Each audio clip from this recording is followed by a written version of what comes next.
Magandang araw! Welcome to Copycat's channel. Sa mga taong bored ngayon sa quarantine at nakikrave sa Cinnabon roll, ngayon papakita ko sa inyo kung paano mag-bake ng cinnamon rolls ala Cinnabon. Narito ang mga sangkap. Para sa dough making, 1/4 cup warm milk, 1/8 cup granulated sugar, 1 pack active dry yeast or 2 1/4 teaspoons ng pampaalsa. Hintayin natin mag-bloom ang yeast ng around 5 minutes. Habang hinihintay ito, magtunaw ng 2 kutsara ng butter. I-set aside.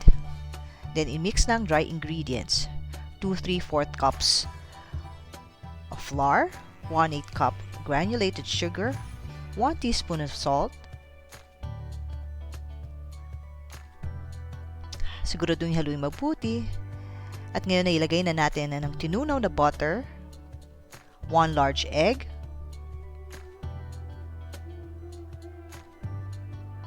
at ihalo na ang mga dry ingredients sa mixer. I-mix ito ng mga 3 to 5 minutes hanggang sa maging okay na yung dough. Masasabing okay na yung dough kapag hindi na siya madikit sa daliri or sa kamay. Ngayon, imasa ang dough ng bahagya at ibilog ito at ilagay sa isang bowl na meron ng oil. Takpan ito ng plastic at paasahin sa loob ng 1 oras. After 1 hour, ito na ang itsura niya. Pwede na natin i-flat ang dough at i-shape natin siya sa parihaba o rectangle.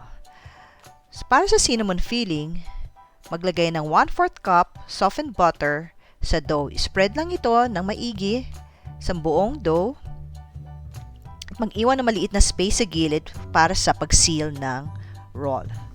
2/3 cup ng brown sugar, 1 tablespoon ng cinnamon powder, 1 teaspoon ng vanilla extract, at haluin lang ito muli. I-spread na siya sa ibabaw at simulan ng i-roll ang dough. Make sure lang na mahigpit ang pagkakarolyo para ang ating cinnamon roll ay hindi bubuka sa gitna ng pagbe-bake nito. Ngayon, pwede na natin i-cut yung roll. Gumamit tayo ng sinulid para dito para sa mas malinis at maayos na pagka-cut ng ating mga cinnamon rolls. Pwede rin gumamit ng dental floss as alternative para dito. Make sure din na kapag nilagay niyo yung dough sa isang tray na mayroong parchment paper or oil, lagyan ito ng tamang distansya or bigyan ng allowance para sa pag-alsa ng mga cinnamon rolls during proofing time and baking. Muli, takpan ng plastic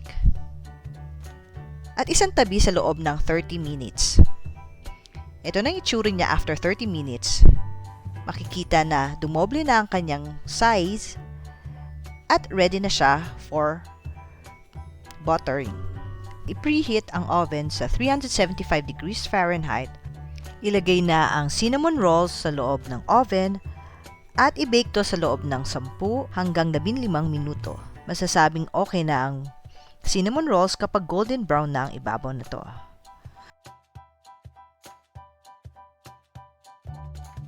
Para sa cream cheese frosting, i-mix lang ang 1/4 cup softened cream and butter at ihalo ang 1/4 cup na granulated sugar ng unti-unti.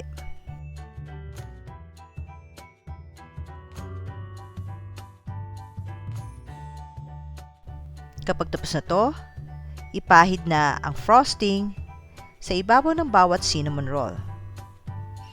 Sa mga tira or leftover na cinnamon roll, pwede mo siyang i-microwave sa loob ng 20 to 25 seconds. Yan, okay na ang ating cinnamon roll. Itong cinnamon roll ay masarap kainin kasama ng kape, tsaa o kahit na anong juice. Ideal siya for breakfast, merienda, or even sa panghimagas or dessert. Sana nagustuhan niyo tong video na to.